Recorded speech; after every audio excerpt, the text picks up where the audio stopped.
2024 July 2 ചൊവ്വ. ഇന്ന് 1199 മിഥുനം 18. വാർത്തകൾ വായിക്കുന്നത് ജി രവി. ആദ്യ പ്രസംഗം ലോകസഭയെ ഇളക്കിമറിച്ച് പ്രതിപക്ഷ നേതാവ്.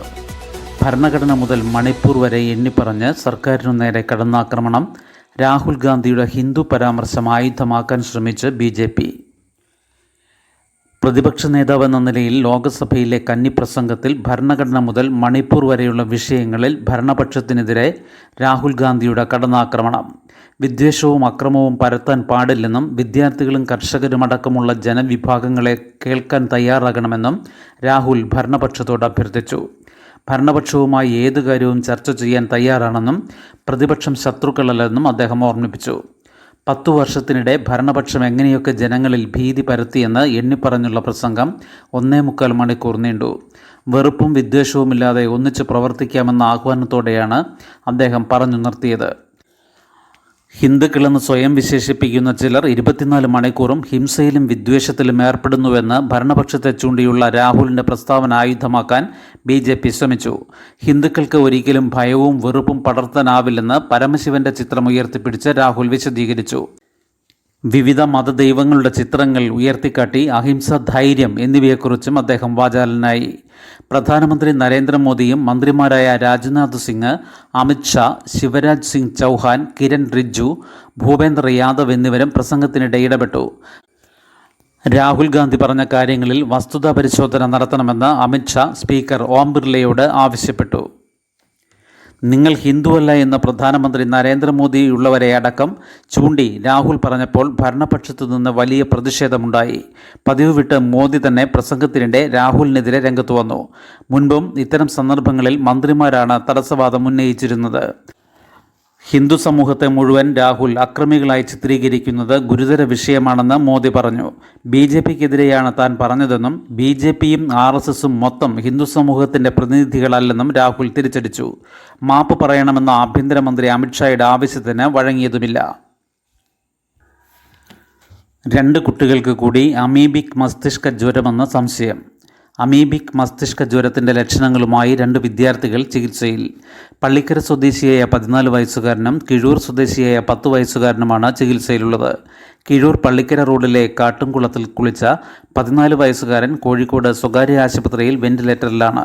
പനിയും തലവേദനയുമായി ഇന്നലെ രാത്രി 7 മണിയോടെ മെഡിക്കൽ കോളേജ് മാതൃശിശു സംരക്ഷണ കേന്ദ്രത്തിലെത്തിയ 10 വയസ്സുകാരൻ നിരീക്ഷണത്തിലാണെന്ന് ആശുപത്രി അധികൃതർ പറഞ്ഞു. അമീബിക് മസ്തിഷ്ക ജ്വരം ബാധിച്ച് കണ്ണൂർ സ്വദേശിയായ പെൺകുട്ടി കോഴിക്കോട്ടെ ആശുപത്രിയിൽ മരിച്ചത് അടുത്തിടെയാണ്. രോഗം സ്ഥിരീകരിച്ച മറ്റൊരു കുട്ടി ഇപ്പോഴും വെന്റിലേറ്ററിലാണ്. ഗാസ, റഫയിലും മധ്യ ഗാസയിലും തെരുവ് യുദ്ധം. അൽ-ഷിഫ മേധാവിയടക്കം 55 പലസ്തീൻ തടവുകാർക്ക് മോചനം. 7 മാസം ഇസ്രയേൽ തടവിൽ ക്രൂരപീഡനം. ഗാസയിലെ ഏറ്റവും വലിയ ആശുപത്രിയായ അൽ-ഷിഫയുടെ ഡയറക്ടർ മുഹമ്മദ് അബു സൽമി അടക്കം 55 പലസ്തീൻ തടവുകാരെ ഇസ്രായേൽ മോചിപ്പിച്ചു. വിചാരണയോ കുറ്റപത്രമോ ഇല്ലാതെ 7 മാസം തടവിൽ വെച്ച ശേഷമാണ് വിട്ടയച്ചത്. ഹമാസ് താവളമായി അൽ-ഷിഫ ആശുപത്രി ഉപയോഗിച്ചെന്നാരോപിച്ചായിരുന്നു ഡോക്ടർ സൽമിയെ സൈന്യം അറസ്റ്റ് ചെയ്തത്. തടവിൽ ക്രൂരമായ പീഡനമേറ്റതായി മോചിതരായവർ പറഞ്ഞു. ഇസ്രായേലിലെ ജയിലിൽ പലസ്തീൻ തടവുകാരുടെ എണ്ണം കൂടിയതോടെ സ്ഥലമില്ലാത്തതുമൂലമാണ് മോചനമെന്നാണ് സൂചന. ഡോക്ടർ സൽമിയ അടക്കമുള്ളവർക്കെതിരെ ഉയർത്തിയ ആരോപണങ്ങൾ തെളിയിക്കാനും ഇസ്രായേലിന് കഴിഞ്ഞിട്ടില്ല. തടവിൽ രാവും പകലും പീഡനങ്ങൾക്കിരയായെന്ന് ഡോക്ടർ സൽമിയ വാർത്താസമ്മേളനത്തിൽ പറഞ്ഞു. ജയിൽ ഗാർഡുമാർ തൻ്റെ വിരലുകളൊടിച്ചു, ലാത്തി വെച്ചടിച്ച് തല പൊട്ടിച്ചു, നായ്ക്കളെ കൊണ്ട് കടുപ്പിച്ചു, അദ്ദേഹം പറഞ്ഞു. നവംബറിലാണ് ഇസ്രായേൽ സൈന്യം അൽ-ഷിഫ ആശുപത്രി സമുച്ചയം ആക്രമിച്ചത്. ഐക്യരാഷ്ട്ര സംഘടനാ ഏജൻസിയുടെ നേതൃത്വത്തിൽ ആശുപത്രിയിൽ നിന്ന് ഒഴിപ്പിച്ച രോഗികളുമായി പോകുമ്പോൾ നവംബർ 22-ന് ഡോക്ടർ സൽമിയ അറസ്റ്റിലായി. അതേസമയം തെക്കൻ ഗാസയിലെ റഫയിലും മധ്യ ഗാസയിലും ഷജയിലും ഇസ്രായേൽ സൈന്യവും ഹമാസും തമ്മിൽ രൂക്ഷമായ തെരുവുയുദ്ധം തുടരുകയാണ്. ഇതുവരെ ഇസ്രായേൽ ആക്രമണങ്ങളിൽ ഗാസയിൽ 37,900 പേർ കൊല്ലപ്പെട്ടു. 80,060 പേർക്ക് പരിക്കേറ്റു. അധിനിവേശ വെസ്റ്റ് ബാങ്കിലെ 5 കുടിയേറ്റ മേഖലകൾ നിയമവിധേയമാക്കാൻ ഇസ്രായേൽ സർക്കാർ തീരുമാനിച്ചതിനെതിരായ പലസ്തീൻ പ്രതിഷേധവും ശക്തമാണ്. തെക്കൻ ഗാസയിൽ നിന്ന് പലസ്തീൻ ഇസ്ലാമിക് ജിഹാദ് ഇസ്രായേൽ അതിർത്തി മേഖലകളിലേക്ക് 20-ലേറെ റോക്കറ്റുകൾ തൊടുത്തു. തിരിച്ചടിയായി ഖാൻ യൂനിസിൽ ആക്രമണമുണ്ടാകുമെന്ന് ഇസ്രായേൽ സൈന്യം മുന്നറിയിപ്പ് നൽകി. ഹിസ്ബുല്ലയുമായി സംഘർഷമുള്ള ലെബനൻ അതിർത്തിയോട് ചേർന്ന അധിനിവേശ ഗോലൻ കുന്നിൽ ഡ്രോൺ ആക്രമണത്തിൽ 18 ഇസ്രായേൽ സൈനികർക്ക് പരിക്കേറ്റു. അതിനിടെ യൂറോപ്പിലെ അമേരിക്കൻ സൈനിക താവളങ്ങളിൽ US സൈന്യം അതീവ ജാഗ്രതാ നിർദ്ദേശം നൽകി. ആക്രമണ ഭീഷണി ശക്തമായതാണ് കാരണം. സെർച്ച് കമ്മിറ്റി ഗവർണറുടെ നടപടി കോടതിയിൽ ചോദ്യം ചെയ്യുമെന്ന് സർക്കാർ. ഗവർണർക്ക് ഇതിന് അധികാരമില്ലെന്ന വാദം. സംസ്ഥാനത്തെ 6 സർവകലാശാലകളിൽ വൈസ് ചാൻസലർ നിയമനത്തിന് സെർച്ച് കമ്മിറ്റി രൂപീകരിച്ച ചാൻസലറുടെ നടപടി കോടതിയിൽ ചോദ്യം ചെയ്യുമെന്ന് സംസ്ഥാന സർക്കാർ ഹൈക്കോടതിയിൽ അറിയിച്ചു. സർവകലാശാല നിയമമോ UGC ചട്ടമോ അനുസരിച്ചല്ലാതെ സ്വന്തം നിലയ്ക്ക് കമ്മിറ്റി രൂപീകരിക്കാൻ ചാൻസലർ കൂടിയായ ഗവർണർക്ക് അധികാരമില്ലെന്ന് സർക്കാരിന് വേണ്ടി അഡ്വക്കേറ്റ് ജനറൽ K. ഗോപാലകൃഷ്ണക്കുറുപ്പ് വാദിച്ചു. സംസ്ഥാനത്തെ സർവകലാശാലകളിൽ സ്ഥിരം VC-മാരെ നിയമിക്കാൻ നിർദ്ദേശം നൽകണമെന്നാവശ്യപ്പെട്ട് തിരുവനന്തപുരം യൂണിവേഴ്സിറ്റി കോളേജ് ഇക്കണോമിക്സ് വിഭാഗം മുൻ മേധാവി ഡോക്ടർ മേരി ജോർജ് നൽകിയ ഹർജിയാണ് justice Muhammad Mushtaq, justice S. Manu എന്നിവരുൾപ്പെട്ട ഡിവിഷൻ ബെഞ്ച് പരിഗണിച്ചത്. സ്കൂൾ തിരഞ്ഞെടുപ്പ് രാഷ്ട്രീയം വേണോ എന്ന് സ്കൂൾ അധികൃതർക്ക് തീരുമാനിക്കാം. തീരുമാനം നടപ്പാക്കാൻ സർക്കാർ സഹായം നൽകണമെന്നും നിർദ്ദേശം. സ്കൂൾ പാർലമെൻറ്റ് തിരഞ്ഞെടുപ്പിൽ രാഷ്ട്രീയ പ്രവർത്തനത്തിന് അനുമതി നൽകണോ എന്ന് സ്കൂൾ അധികൃതർക്ക് തീരുമാനിക്കാമെന്ന് ഹൈക്കോടതി വ്യക്തമാക്കി. തീരുമാനമെടുത്ത ശേഷം നടപ്പാക്കാൻ സർക്കാർ സഹായം നൽകണമെന്നും ജസ്റ്റിസ് AA സിയാദ് റഹ്മാൻ നിർദ്ദേശിച്ചു. രാഷ്ട്രീയം ഒഴിവാക്കി തെരഞ്ഞെടുപ്പ് നടത്തണമെന്ന 1996 നവംബർ 8 ഹൈക്കോടതി ഉത്തരവ് പാലിക്കാൻ നിർദ്ദേശിക്കണമെന്നാണ് ഹർജിയിലെ ആവശ്യം. സ്കൂളിൽ വിദ്യാർത്ഥി സംഘടനകൾ ക്യാമ്പയിൻ നടത്തുകയും പ്രവർത്തിക്കുകയും ചെയ്യുന്നത് വിദ്യാർത്ഥികളുടെ വിദ്യാഭ്യാസ അവകാശത്തിൻ്റെ ലംഘനമാണ്. കഴിഞ്ഞ വർഷത്തെ പോലെ രാഷ്ട്രീയ ക്യാമ്പയിൻ നടക്കുമെന്നും നാശമുണ്ടാകുമെന്നും ആശങ്കയുണ്ട്. സ്കൂൾ പാർലമെൻറ്റ് തിരഞ്ഞെടുപ്പ് രാഷ്ട്രീയാടിസ്ഥാനത്തിൽ നടത്തരുതെന്ന് ഹെഡ്മാസ്റ്റർമാർക്കും പ്രിൻസിപ്പൽമാർക്കും നേരത്തെ ഹൈക്കോടതി നിർദ്ദേശം നൽകിയിട്ടുണ്ടെന്നും ഹർജിയിൽ ചൂണ്ടിക്കാട്ടി. സർക്കാർ പൊതുവിദ്യാഭ്യാസ സെക്രട്ടറി, പൊതുവിദ്യാഭ്യാസ ഡയറക്ടർ, വിദ്യാഭ്യാസ ഡെപ്യൂട്ടി ഡയറക്ടർമാർ, ജില്ലാ വിദ്യാഭ്യാസ ഓഫീസർമാർ എന്നിവരാണ് ഹർജിയിൽ എതിർകക്ഷികൾ. ഹർജി ഫയലിൽ സ്വീകരിച്ച കോടതി എതിർകക്ഷികൾക്ക് നോട്ടീസിന് നിർദ്ദേശം നൽകി.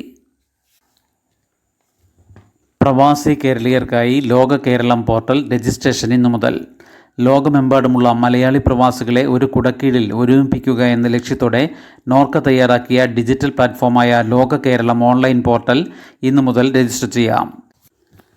വെബ്സൈറ്റിൽ 5 സ്റ്റെപ്പുകളിലായി രജിസ്ട്രേഷൻ പൂർത്തിയാക്കിയാൽ ഡിജിറ്റൽ ID കാർഡ് ലഭിക്കും.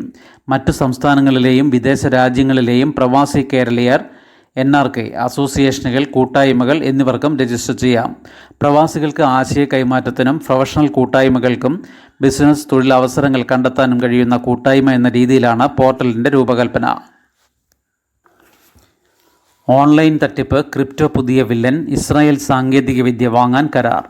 പോലീസ് നടപടി 50 ലക്ഷത്തിലധികം ചെലവ്. സംസ്ഥാനത്ത് ഓൺലൈൻ പണത്തട്ടിപ്പിൽ പുതിയ വില്ലൻ ക്രിപ്റ്റോ കറൻസി. ഇവിടെ നിന്ന് തട്ടിയെടുക്കുന്ന പണം ഭൂരിഭാഗവും പോകുന്നത് ക്രിപ്റ്റോ കറൻസി വാലറ്റുകളിലേക്ക്. ഈ പണത്തെക്കുറിച്ച് വെളിപ്പെടുത്താൻ ക്രിപ്റ്റോ കറൻസി വാലറ്റുകൾ സഹകരിക്കാതെ വന്നതോടെ പണം പോയത് ആർക്കാണെന്ന് കണ്ടുപിടിക്കാൻ ഇസ്രായേലിൽ നിന്ന് സോഫ്റ്റ്വെയർ ടൂൾ വാങ്ങാൻ കേരള പോലീസ് കരാർ വിളിച്ചു. 50 ലക്ഷത്തിലധികമാണ് ഈ സാങ്കേതിക വിദ്യയ്ക്ക് ചിലവാവുക.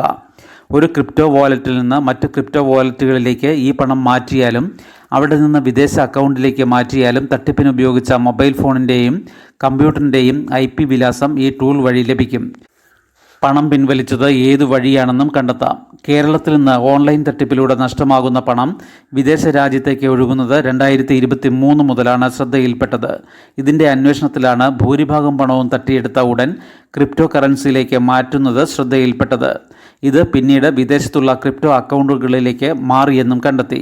പക്ഷേ ഇത് ആരുടെ അക്കൗണ്ടാണെന്നും പണം ഏത് വിദേശ രാജ്യത്ത് ഏത് ബാങ്കിലേക്കാണ് പോയതെന്നുമുള്ള വിവരങ്ങൾ ക്രിപ്റ്റോ വാലറ്റുകൾ നൽകാറില്ല. ഇതോടെ ഇന്ത്യയിൽ നിന്നുള്ള ഓൺലൈൻ തട്ടിപ്പുകളിലൂടെ നഷ്ടപ്പെടുന്ന പണം കണ്ടെത്താൻ മാർഗമില്ലാതെ വഴിമുട്ടി. ഇതിനിടെയാണ് കംബോഡിയയിലും തായ്ലാൻഡിലും മ്യാൻമറിലും ഇരുന്ന് ഓൺലൈൻ തട്ടിപ്പിനായി വിവിധ ഇന്ത്യൻ സംസ്ഥാനങ്ങളിൽ ജോലിക്കാരെ നിയോഗിച്ചത് വെളിപ്പെടുന്നത്. കേരളത്തിൽ വർക്കല, മലപ്പുറം, തൃശൂർ, ആലപ്പുഴ എന്നിവിടങ്ങളിലും ഇതിനായി 4 കേസെടുത്തു. ഓൺലൈൻ തട്ടിപ്പ് നടത്തുന്ന കമ്പനികൾ കേരളത്തിൽ നിന്ന് റിക്രൂട്ട് ചെയ്തത് 64 പേരെയാണെന്ന് പോലീസ് കണ്ടെത്തി. ഇവരിൽ നിന്ന് ലഭിച്ച വിവരപ്രകാരം ചൈനീസ് കമ്പനികളാണ് ഇത്തരം റിക്രൂട്ട്മെൻറ്റ് നടത്തുന്നത്. ഇവർ ക്രിപ്റ്റോ കറൻസിയിലേക്ക് പണം മാറ്റുന്നതോടെ ഇന്ത്യൻ അന്വേഷണ ഏജൻസികളുടെ വഴി അടയ്ക്കുകയാണ് ലക്ഷ്യമെന്നും വ്യക്തമായി. തിരുവനന്തപുരത്ത് RCCയിൽ നെറ്റ്വർക്ക് ഹാക്ക് ചെയ്ത് രോഗികളുടെ ഉൾപ്പെടെ വിവരങ്ങൾ ചോർത്തിയ സംഘവും ക്രിപ്റ്റോ കറൻസിയിൽ പണം നൽകാനാണ് ആവശ്യപ്പെട്ടത്. ഭാവിയിൽ ഇത്തരം സൈബർ സെക്യൂരിറ്റി പ്രശ്നങ്ങളുണ്ടാകുമെന്ന് മുന്നറിയിപ്പുമുണ്ട്. 2021 മുതൽ 2024 ഏപ്രിൽ വരെ സൈബർ തട്ടിപ്പിലൂടെ കേരളത്തിന് നഷ്ടമായത് 500 കോടിയോളം രൂപയാണ്. കഴിഞ്ഞ 5 മാസം കൊണ്ട് കേരളത്തിലെ പൗരന്മാർക്ക് നഷ്ടമായത് ഏകദേശം 210 കോടി രൂപ. ജനറൽ നഴ്സിംഗ്, ഓക്സിലറി നഴ്സിംഗ് പ്രവേശനം, കുറഞ്ഞ ചെലവിൽ പഠനം. അപേക്ഷ ജൂലൈ 6 വരെ. കേരള സംസ്ഥാന ആരോഗ്യ വകുപ്പിൻ്റെ നിയന്ത്രണത്തിൽ നടത്തുന്ന 2 വ്യത്യസ്ത തലങ്ങളിലുള്ള നഴ്സിംഗ് പ്രോഗ്രാമുകളിലെ പ്രവേശനത്തിന് കടലാസിൽ തയ്യാറാക്കിയ അപേക്ഷ അതത് പരിശീലന സ്ഥാപനങ്ങളിൽ 6-ാം തീയതി വൈകിട്ട് 5 മണി വരെ സ്വീകരിക്കും. വിജ്ഞാപനവും പ്രോസ്പെക്ട്സും അപേക്ഷാ ഫോറവും www.dhs.kerala.government.in വെബ്സൈറ്റിൽ നിന്ന് ഡൗൺലോഡ് ചെയ്യാം. ശുഭദിനം. നന്ദി.